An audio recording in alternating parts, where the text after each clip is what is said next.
ମଳୟର ସବୁଜ ଲହରୀରେ କାଶତଣ୍ଡୁଟି ଲୁଚକାଳି ଖେଳେ, ଭସା ବାଦଲଟା ଝୁଲି ଝୁଲି ଯାଏ ସେଇ ନୀଳ ଆକାଶର କୋଳେ, ସେଇ ନୀଳ ଆକାଶର କୋଳେ। ମନେ ପଡ଼େ ତୁମର ସେ ଧଳା ଆପ୍ରେଣ୍ଟର କାଶତଣ୍ଡୁଟି ଉଡ଼ୁଥିଲା ତୁମର ନୀଳ ବକ୍ଷ ପରେ, ଆଉ ମୁଣ୍ଡରେ ସେଇ ଭସା ବାଦଲର ଚୁଟି ସବୁ ଖେଳୁଥିଲା ଆନନ୍ଦରେ। ହଁ ହଁ, ଖେଳୁଥିଲା ଆନନ୍ଦରେ। ପଛେ ପଛେ ଧାଇଁ କିନ୍ତୁ ହଜିଗଲ ତୁମେ, ଦୂର ଦିଗ୍ବଳୟ ପରେ ବେଞ୍ଚି ଦେଇଗଲ ଜହ୍ନି ଫୁଲର ମୃଦୁ ମୃଦୁ ହସଟିକୁ।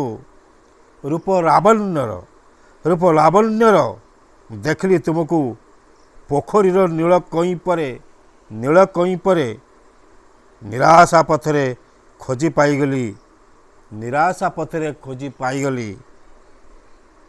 ତୁମ ଅପରାଜିତାର ମଣି। ଧନ୍ୟବାଦ। ଆପଣଙ୍କୁ ଯଦି ଭଲ ଲାଗିଲା ଏଇ ରୋମାଣ୍ଟିକ୍ କବିତାଟା, ତେବେ এই ଚ୍ୟାନେଲଟିକୁ ଟିକେ ସବସ୍କ୍ରାଇବ୍ କରିଦେବେ, ଯାହା ପାଇଁ ମୁଁ ଖୁବ୍ ଆନନ୍ଦ ହେବି। ଧନ୍ୟବାଦ।